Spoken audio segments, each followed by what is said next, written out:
और अब हम बात करने जा रहे हैं दिल्ली धमाकों से जुड़े एक के बाद एक कई बड़ी खबरें सामने आ रही है। अल फलाह यूनिवर्सिटी, वो यूनिवर्सिटी जो अब लगातार सवालों के घेरे में है, वो यूनिवर्सिटी जिसमें रह रहे लोग या जिसमें पढ़ा रहे लोग सीधे सीधे तौर पर आतंकी नेटवर्क से जुड़े हुए सामने आ रहे हैं, उसके ठिकानों पर अब रेड मारी जा रही है। ये जो नेटवर्क डिकोड अब हो रहा है, इनके मंसूबों को आप जानेंगे तो हैरान रह जाएंगे। किस तरह के हमलों की साजिश ये लोग यहाँ पर रच रहे थे। अब एनआईए की जांच जैसे जैसे आगे बढ़ रही है, इनका पैटर्न समझ में आ रहा है और कई महत्वपूर्ण खुलासे हो रहे हैं। लेकिन इन सब का कनेक्शन जहाँ पर जाकर जुड़ता है वो है ये यूनिवर्सिटी, जिससे कहीं ना कहीं ये लोग जुड़े हुए थे। और यहाँ पर 8 घंटे से छापेमारी चल रही है। दिल्ली एनसीआर में सुबह करीब 5:15 बजे से ईडी छापेमारी कर रही है और फंडिंग में गड़बड़ी को लेकर कार्रवाई की जा रही है। शेल कंपनियों की जांच ईडी यहां पर कर रही है और यह देखा जा रहा है कि कहां पर अनियमितताएं इस यूनिवर्सिटी के साथ यहां पर नजर आ रही है। एक और अपडेट आपको देते हैं, हरियाणा के डीजीपी भी अल फलाह पहुंचे हैं। ओपी सिंह भी छापों के दौरान यहां पर मौजूद हैं और अल फलाह यूनिवर्सिटी में ये जो छापेमारी है आज सुबह से ही चल रही है। अल फलाह यूनिवर्सिटी से जुड़े 25 ठिकानों पर ईडी यहां पर छापेमारी कर रही है। तो यहाँ पर कई संदिग्ध पैटर्न का खुलासा हुआ है। एक ही पते पर 9 शेल कंपनियां चल रही थी और शेल कंपनियों की भी अब ईडी जो है यहाँ पर जांच कर रही है। फंडिंग में गड़बड़ी को लेकर दरअसल ये कार्रवाई हो रही है कि फंडिंग जो है आखिर हुई कहां से थी। चंदन भारद्वाज हमारे सहयोगी हमारे साथ जुड़ रहे हैं और अखिल भी हमारे साथ हैं। चंदन, आप अल फलाह यूनिवर्सिटी के पास ही मौजूद थे जिस वक्त यहाँ पर ये रेड चल रही है। अब हरियाणा के डीजीपी ओपी सिंह भी वहां पर मौजूद है। इस वक्त क्या कुछ चल रहा है, क्या अपडेट है?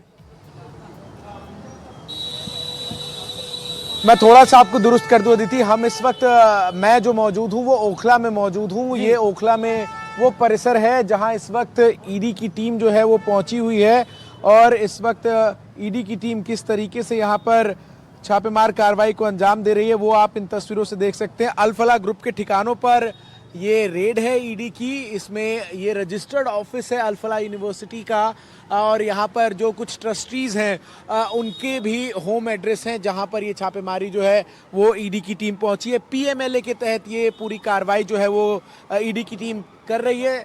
इस पूरी यूनिवर्सिटी के तार जब से जुड़े हैं, जो लाल किले में धमाका हुआ उससे, तब से इस यूनिवर्सिटी पर लगातार एनआईए और दिल्ली पुलिस का शिकंजा जो है कसता नजर आ रहा है। और अब इस पूरी यूनिवर्सिटी में वित्तीय अनियमितताओं के मामले की जांच के लिए ईडी को भी इसमें शामिल किया गया है। और जो सबसे बड़ी चीज़ जिसकी जांच की जा रही है वो ये है कि इस यूनिवर्सिटी के पास जो विदेशी फंडिंग आ रही थी, उस फंडिंग का लेखा जोखा अब तक की जांच जो हुई इस यूनिवर्सिटी की, उसमें यूनिवर्सिटी के अधिकारी देने में नाकाम रहे थे। और इसीलिए अब तमाम ठिकानों पर सुबह 5:30 बजे के आसपास से, टू बी प्रिसाइज 5:15 से ईडी की टीम जो है वो एक साथ 25 राज्यों में छापेमार कार्रवाई को अंजाम दे रही है। इसमें महत्वपूर्ण ये है कि वित्तीय अनियमितताओं के साथ साथ इस यूनिवर्सिटी के ऊपर अपने एक्रेडिशन को लेकर भी धांधली का आरोप है। इसके अलावा आरोप यूनिवर्सिटी बिल्कुल चंदन, इन सब चीजों को यहाँ पर खंगाला जा रहा है। ऐसे में बहुत महत्वपूर्ण है कि देखिए क्या क्या चीजें यहाँ पर इस छापेमारी के बाद सामने आती हैं। अल फलाह यूनिवर्सिटी वो यूनिवर्सिटी है जिससे इन डॉक्टर्स का कनेक्शन यहाँ पर नजर आया है। इस बीच एक और अपडेट आपको दे दें, ये जो नेक्सस था डॉक्टर्स का, इसमें ये बात सामने आ रही है कि दिल्ली हमले से जुड़ी हुई जानकारी आ रही है। उसके मुताबिक धमाके में एक और नया सीसीटीवी सामने आया है। धमाके से पहले उमर का ये जो सीसीटीवी है इसमें कई बातें सामने आ रही हैं और पीओके में हमास जैसे हमले करने की ये लोग तैयारी कर रहे थे। लश्कर के आतंकियों का हाथ इसमें नजर आ रहा है और ये तमाम चीजें हैं जो धीरे धीरे यहाँ पर सामने आ रही है। लेकिन ये सीसीटीवी जरा आप देखिए जो सामने आया है, जिसमें गाड़ी यहाँ पर नजर आ रही है और ये भीड़ भाड़ वाली जगह यहाँ पर लग रही है। तो ये बहुत गंभीर है। जैसे जैसे यहाँ पर जांच आगे बढ़ रही है कि एक तो हमास जैसा हमला करने की इनकी तैयारी थी, ड्रोन का इस्तेमाल करने की कोशिश कर रहे थे और ये गाड़ी जिस जगह से अदिति जिस तरह से अलग अलग जगह पे घूम रही थी, ऐसा लग रहा था कि ये जगहें यहाँ पर ढूंढ रहे थे कहीं ना कहीं। बिल्कुल ताबिश, और ये नई तस्वीरें हैं जो सामने आई है। अरुणा आसिफ अली जो मार्ग है दिल्ली में, वहां से ये I-20 कार निकली, उसकी तस्वीरें ये अब आपको हम दिखा रहे हैं यहाँ पर। और अखिल भी हमारे सहयोगी हमारे साथ बने हुए हैं। अखिल, एक तरफ ये नया सीसीटीवी वीडियो भी सामने आया जिससे कहीं ना कहीं ये लग रहा है कि ये एक तरह से ढूंढ रहे थे कि ज्यादा नुकसान कहां पहुंचा सकते हैं और दूसरी तरफ हमास की तरह हमले की ये तैयारी थी। जी हाँ, बिल्कुल। अगर आप देखें तो एक नया सीसीटीवी फुटेज सामने आया है अरुणा आसिफ अली मार्ग से, और इस वीडियो के अंदर साफ तौर पे क्लियर है कि वो एक भीड़ की जगह है और वहाँ से उनकी मूवमेंट देखी गई है। और ना ही सिर्फ अरुणा आसिफ अली मार्ग, अगर आप देखें तो ये जो शातिर टेररिस्ट था डॉक्टर उमर ने कई जगहों की रेकी की थी, ना ही दिल्ली की बल्कि दिल्ली से सटे अगर आप देखें तो फरीदाबाद में भी कई जगह गया। उसके बाद जब उसका दोस्त जो है डॉक्टर मुजम्मिल जब पुलिस के कब्जे में आ जाता है तो उसके बाद हम देखते हैं कि वो फिरार रहता है। उसके बाद की जितनी सीसीटीवी फुटेज हमने इकट्ठा की हैं उसमें अगर आप देखेंगे तो वो काफ़ी नर्वस दिखता है। उसका अगर आप साइकोसोमैटिक रिस्पॉन्स देखें, उसके बॉडी लैंग्वेज को अगर नोटिस करें तो कहीं ना कहीं वो बहुत घबराया हुआ दिखता है उन वीडियोस के अंदर। फिर हमने फिरोजपुर जिरका से भी एक वीडियो एक्सेस किया था जहां पर टोल प्लाजा के पास उसका वीडियो दिखा। एक रात उसने तकरीबन 9 और 10 की जो रात है नवंबर की, वो उसने एक ढाबे पे बिताई मुंबई दिल्ली एक्सप्रेसवे के पास।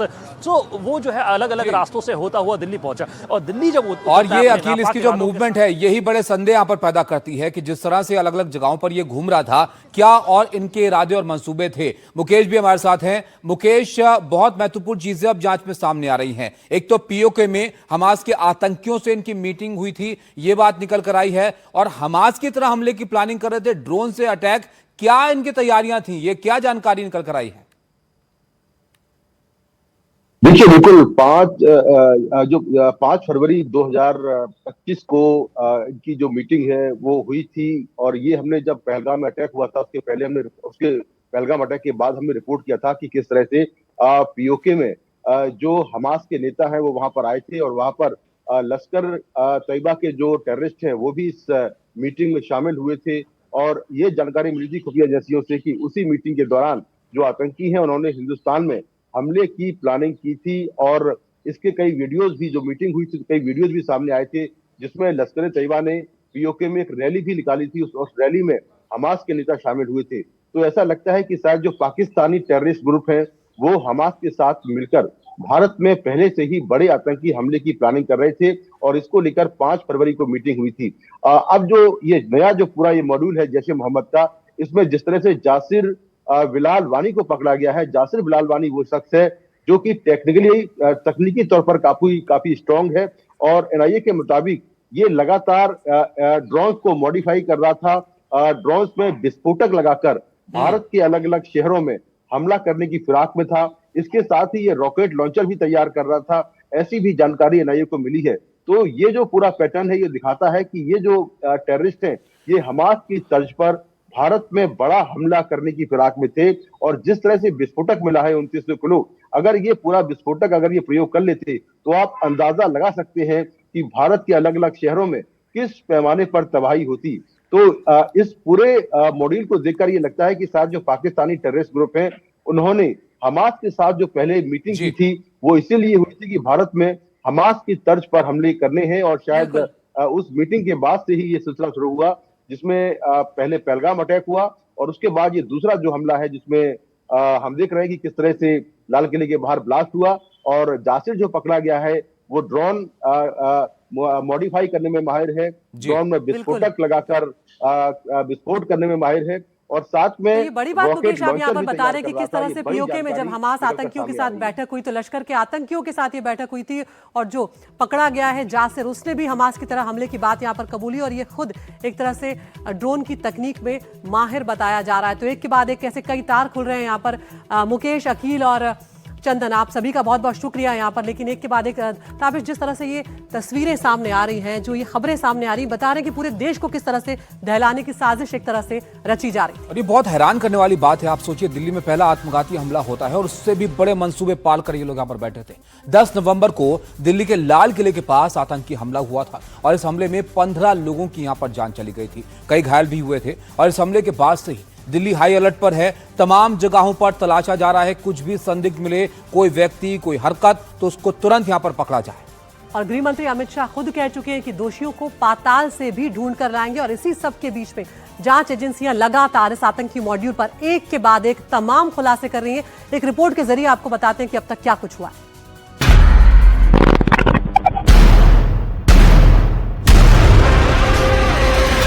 आतंक के डॉक्टरों का ऑपरेशन हमास प्लान क्या था? क्या दिल्ली को गाजा की तरह सुलगाने की तैयारी थी?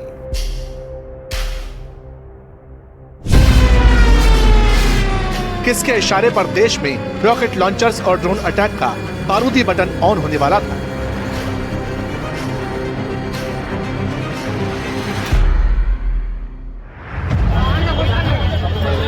आपके टीवी स्क्रीन पर इस वक्त दो तस्वीरें हैं। एक तरफ इजराइल पर किया गया हमास का हमला था, जिसमें 1200 से ज्यादा लोग मारे गए थे। आतंकी पैराशूट से आए थे, गोलियां चलाई थी, रॉकेट लॉन्चर दागे थे।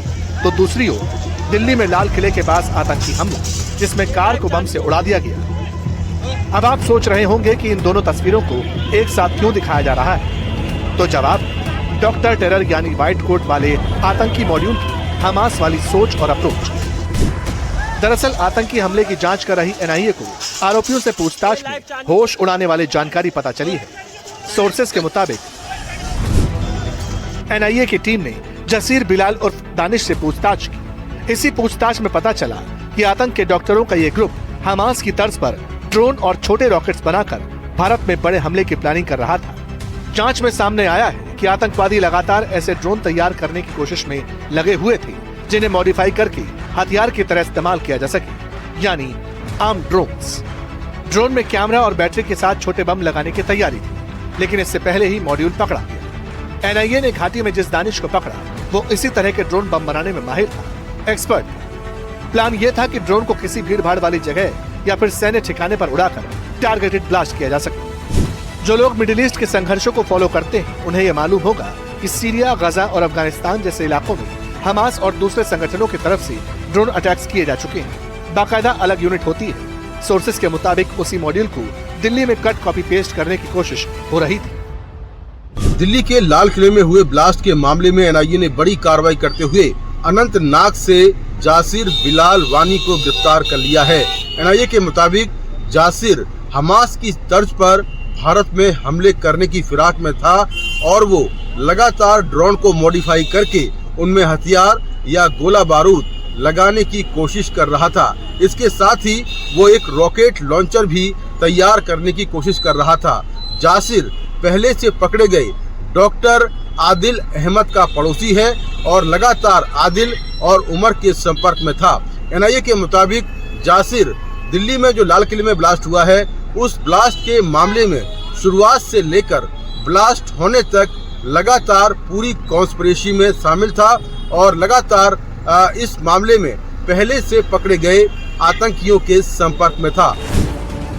अब इन तस्वीरों पर एक बार फिर से गौर कीजिए। एक तरफ आपको हमास के हथियार दिखेंगे, जिसमें ड्रोन से लेकर गोला बारूद और रॉकेट लॉन्चर्स तक शामिल है। तो वहीं दूसरी तरफ लाल किले के पास का वो स्पॉट, जहां आतंकी डॉक्टर्स ने कार को ब्लास्ट से उड़ा दिया। दरअसल हमास के पास जुआरी नाम का सुसाइड ड्रोन है। इन्हीं ड्रोन को हथियार के तौर पर इजराइल पर हमले के लिए इस्तेमाल किया गया था। हमास की तरफ से ड्रोन ऑपरेशन रूम भी बनाए गए थे। कुछ रिपोर्ट तो ये भी कहती हैं कि इन्हें वॉरफेयर के नए मॉडल के तौर पर तैयार किया गया था और अब इसी मॉडल को आतंक के डॉक्टर दिल्ली समेत देश के दूसरे शहरों में इस्तेमाल करने की फिराक में थे। लगातार जो जासिर है उससे पूछताछ चल रही है। एनआईए की टीम जासिर को लेकर दिल्ली पहुंच गई है और यहां उसे कल पटियाला हाउस कोर्ट में पेश किया जाएगा। तो अपने आप में ये बहुत बड़ी गिरफ्तारी, क्योंकि जो जासिर है वो टेक्निकल रूप से बहुत स्ट्रॉन्ग है और ड्रोन को मॉडिफाई करके उसमें विस्फोटक लगाकर या बम लगाकर हमला करने की फिराक में था और दूसरा रॉकेट लॉन्चर भी ये तैयार कर रहा था। ये भी बड़ी जानकारी निकलकर सामने आई है। हालांकि जब से डॉक्टरों की साजिश बेनकाब थी, तभी से कई खुलासे हो रहे हैं, लेकिन दूसरी तरफ वो अपने हैंडलर्स यानी पाकिस्तान में बैठे आतंकवादियों से भी संपर्क में थे। आगे कुछ भी बताने से पहले इस ऑडियो टेप को सुन लीजिए। दरअसल जैश के चीफ मोस्ट वांटेड आतंकवादी मसूद अजहर ने दिल्ली धमाकों के बाद सबसे नया ऑडियो टेप जारी किया।